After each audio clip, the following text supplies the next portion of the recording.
You're listening to the Scars and Guitars podcast series that syndicates for the A-List Online, and my name is Andrew Mackay-Smith. The interview subject that's coming up for you is Danko Jones. I really appreciate what Danko Jones does because he's a rock and roller who loves heavy metal, and that comes through in a lot of what he does with his music. Do check out his podcast series as well. All you do is type in Danko Jones into your podcast medium of choice. I'll read out some dates for the Australian tour, though, because that is the reason for the conversation with Danko this time around. There's 3 dates in total. Thursday the 5th of September he's playing in Melbourne. Friday the 6th of September he's playing in Brisbane. And finally, Saturday the 7th, Sydney at Crowbar. So let's have a listen to what Danko has to say. Here we go. Rightio, how's the Australian media contingent been treating you this time around, mate? Because we did have a chat a couple of months back, actually, after the release of that great album of yours. But yeah, we had to do it all over again. No, everything's fine. No, that's cool, mate. Yeah, whereabouts are you now? You back home, or are you on the road somewhere? At home in Toronto. Cool, mate. And these shows that you're bringing down here, so you got 3 shows early September. Have you planned a set list yet? Because we did talk about that before, but man, it must be hard to plan a set list when you've got so much quality material to mine. Well, I don't write the set list. JC writes the set list, but we've been doing like 5 or 6 songs from the new album when we do our own shows. So there'll be a lot of the new album represented, but it's also singles, past singles, and stuff like that. So. Yep. Yeah, there's a little bit of everything there. But since we haven't really done our own show, a proper show in a long time, I would have to assume anything we play will be new for everyone. I bet, yeah. Please tell me Dance Dance Dance is in the set list. Yeah, we've been playing that one. I mean, it was the first single to the album, so we usually play the hell out of it, at least during the album cycle. I reckon that's the video of the year too, by the way. Those girls are just stunning. Oh, great. Thanks, man. Yeah, I mean, those girls are just stunning. And just the choreography that you've got associated with it. It's, you know what I love about it? It's not the first style of video that you would think would come to mind when you're listening to a song like that, but the way that you've done it and the way that you recruited the ladies to do what they're doing, man, it's how many views has it got? I don't know, if you don't know, so be it, but mate, it must have well over a couple of million views at this point. I don't think so. Maybe a few 100,000. We didn't really have much to do with the video. It was Amir Chamden. He's the director. He lives in Stockholm, and he cast the girls. He told us what he was going to do, and we've known Amir for a long, long time. We just never worked with him, so we just let him do what he wanted to do, and that's what he came up with. And it was great because it is completely removed from what people's perception of the band is. Yeah, so we like that. And we haven't done a performance video where we're in the video in 7 years. But we finally filmed one 2 weeks ago in Gothenburg while we were on the road. And so it'll be us in like a warehouse performing Fists Up High, which is, I think, the 6th song on the album. So that's going to be the next single. And, yeah, it's the first time we've performed in a video since 2012. Okay, cool. Yeah. Yeah, you're not wrong, actually. Man, I must have a perception, with the greatest of respect, I'll say this to you, that you're much bigger than you essentially are, because, last time we spoke, I talked to you about how I like your podcast series, and I know that that's just something that you put out there for people to discover, but, man, you're a very credible rock journalist, broadcaster, and musician, mate. But, yeah, 214,000 views, man. What is wrong with people, man? This is one of the best videos you could ever watch. How do you... Oh, thanks. How do you suggest... I know you're right in the thick of this, and you're probably making a comfortable living, and you're well within your comfort zone, so to speak. Well, hopefully that's the case, mate, for you, because we want you to keep on making music. But how does Danko Jones become bigger? Well, I think the secret is to sign all your rights away to a major label company. Yeah. And that's not the only ingredient. You have to have them also at the same time push what you signed away on. And if you get those 2 ingredients mixed together, then you will get millions of views. And it's not a maybe, it's a positive 100% sure. It, it is. Being on the, I mean, I'm telling you the truth here. Being on the inside, you on the behind the curtain, you really see how the industry works, and it's not a dirty secret anymore. It's a secret. It's not dirty anymore because it's accepted.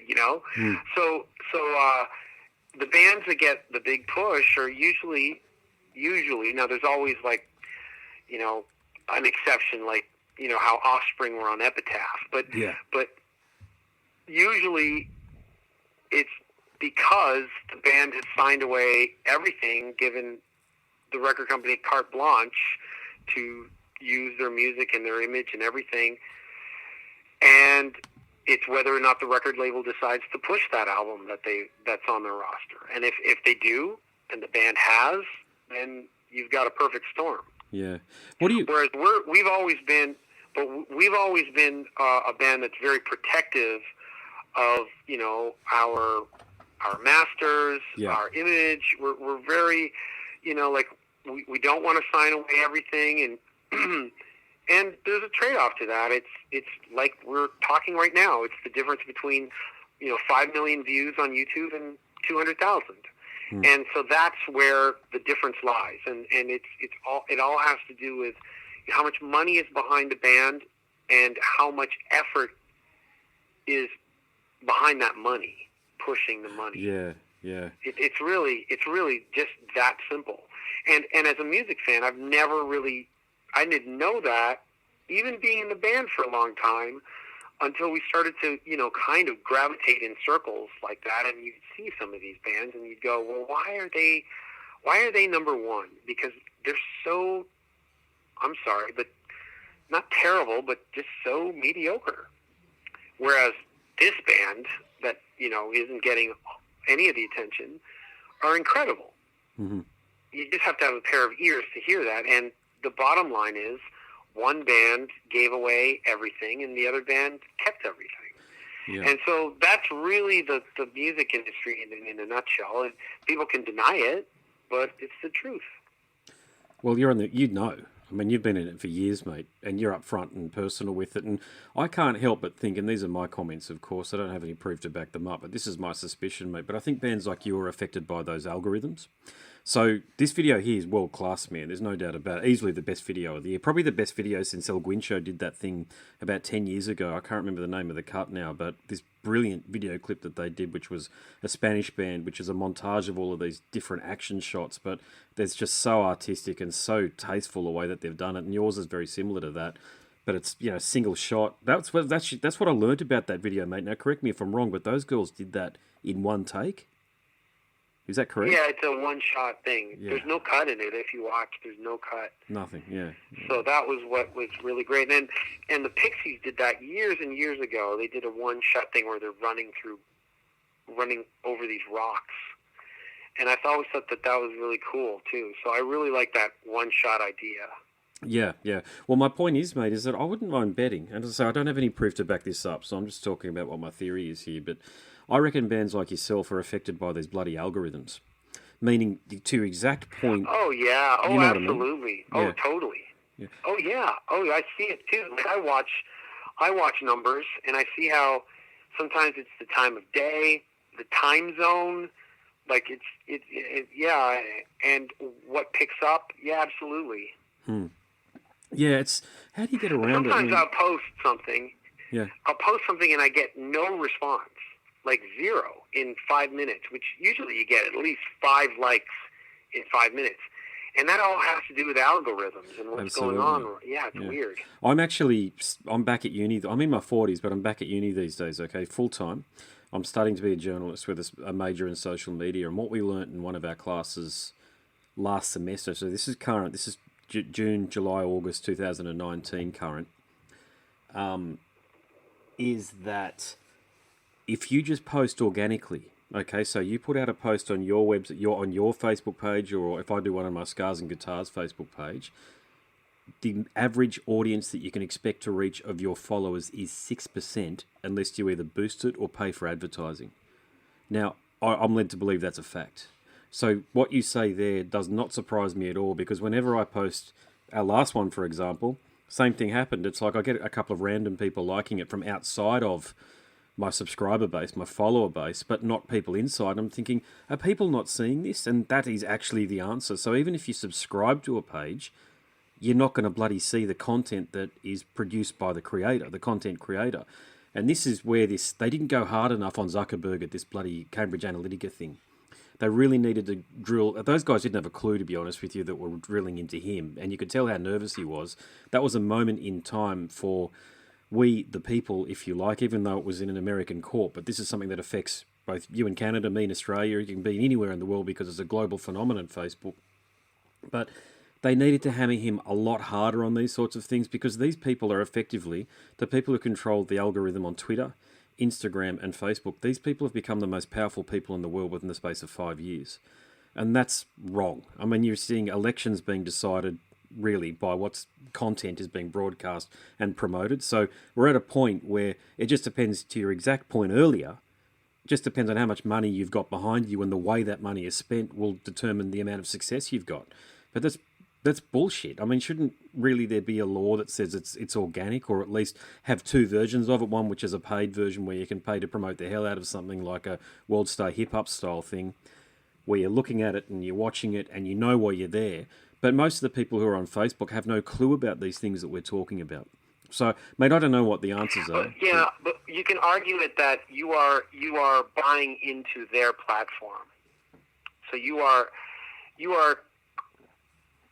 inviting yourself into their party, basically. Yeah. So they can write the rules. I agree with that. I just think it's not because as if it's a monopoly, though. So, I mean, how do we... Oh, it is. You're right, you go. Oh, you get off Facebook. I'm not on Facebook. Is that right? And I'm perfectly happy. No, I'm not. Personally, I'm not on Facebook. I'll go in and if the band needs me to post something, and I'm the only one with the JPEG or what have you, I'll post something. But my personal profile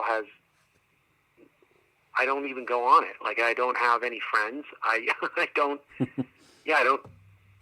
do anything. I'm on Instagram, and again, that's not my platform. Instagram didn't come with the citizenship.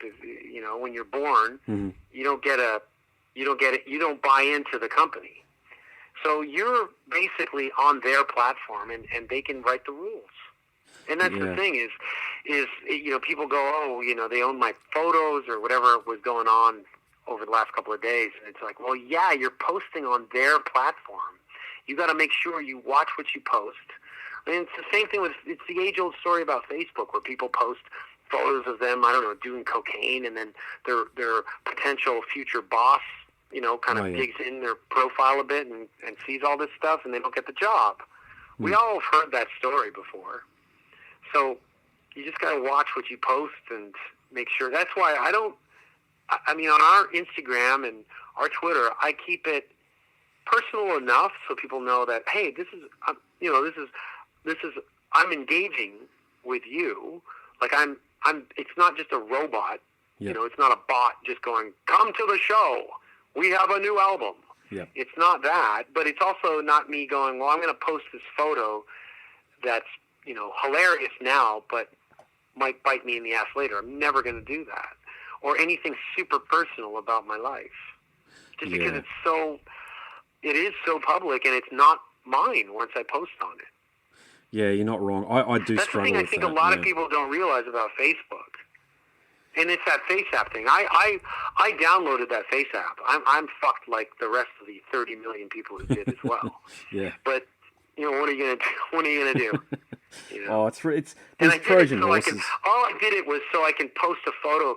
I grabbed a Jimi Hendrix photo just so I can write, when you're experienced. That's all I did it for. Really, you did that? You went that? Yeah, that's cool. all I did it for. Like just to grab a photo of Jimi Hendrix and age him on FaceApp, so I can write when you're experienced. Did you think of the when you're experienced, or did you borrow that from somewhere else? No, I did. That's my friggin' idea. Yeah, it's mine. But I posted in the Instagram story, so it's not even on the actual feed. forever. It was just on that story where, you post on Instagram for 24 hours, it's up on your story. Yeah. Oh, forgive me for laughing so much. It's just my daughter sometimes... Well, yeah, it's funny. Now, I'm screwed like everyone else because of the Face app. Yeah. That's all I wanted to do is just like, when you're experienced. Yeah, I get you. And it's just an aged Jimi Hendrix, Oh, yeah. I don't have the time for... I see these things come up, and I do, Scott, I'm not going to lie here. I spend enough time on my phone so I should know where this stuff comes from, but I just saw all these pictures coming through of people that I knew about 40 or 50 years into the future because of this aging Face app thing, and then it turned out it was a Russian Trojan horse of some description. I thought, what are they going to think up of next? They're going to have, Trojan horse roller coasters. I mean, where does it end, really? I mean, everything you do has got some sort of negative or downside or negative connotation. So you make a... my whole thing is I can hide behind, it's a weird thing, but I can actually hide behind the fact that my face is already out there on the internet. If you want my face, there's a million photographers every show taking photos, even, just candid photos of me all the time. So it's kind of like, well, what the fuck are you going to do? Yeah, well, you can't do anything. Yeah, you probably had your face put into that app without you realising it 100 times to that exact point. And it's something that I struggle with, actually, because I do podcasting, and I've only got like 460 odd followers or what have you on the podcast, and I get about that many people listening to each episode. But on my personal Facebook page, I've actually left that not private. Basically, anybody can friend me, because I thought, well, how do I build an audience if I don't make myself more available? Because I'm not in the public spotlight like what you are, so I think I've got to make myself a bit more available. But yeah, I put pictures of myself and my kids up, but then look, honestly, I've only, and I hope this is the same for you, I've only ever had really nice comments directed to me about the podcast series and stuff by people that I don't know, liking photos and all this sort of stuff. And believe me, I'm talking about the 1 or 2 pictures of the kids that I put up a year. This is not like a every day or every week thing or what have you, but sometimes I do get concerned, but then I think sometimes you just got to rely on providence that everything's going to be okay, because my intent here is just to share enough of my life so that people can see I'm human. But, it's something that I think we're constantly negotiating and figuring out when you're far more in the spotlight than what I am, but even if you're a little bit in the spotlight, you're constantly negotiating with yourself about how much of yourself you do put out there. And I've probably put out heaps of myself without realising it, just through 450 plus interviews that I've done.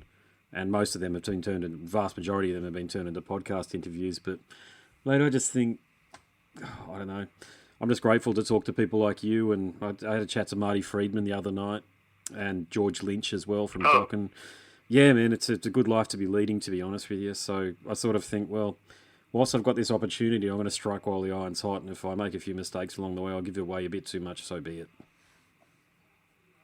Cool. Well, yeah. Yeah, cool, mate. All right, well, I'll let you go to the next one, since the next one's probably coming through in about 2 minutes. So good luck with everything, man. I'm a fan. Hopefully, mate, it's just hard for me to get out these days, but I want to go to the show at the Zoo in Brisbane and watch you perform, because... cool. Yeah, come on out. Yeah, this recent album, man's a killer album. Probably my favourite album of yours, I've got to say. This is the one I've spent the most time with. So thanks for making the music you have, mate. Okay, cool. Thank you. No worries, mate. All the best with it. All right. Okay. Okay, catch ya. See you later. Bye. Bye-bye. You've been listening to the Scars and Guitars podcast series that syndicates for the A-List Online, and my name is Andrew Mackay-Smith. That interview subject was the great Danko Jones, the Canadian rock and roll superstar. Thank you so much for listening.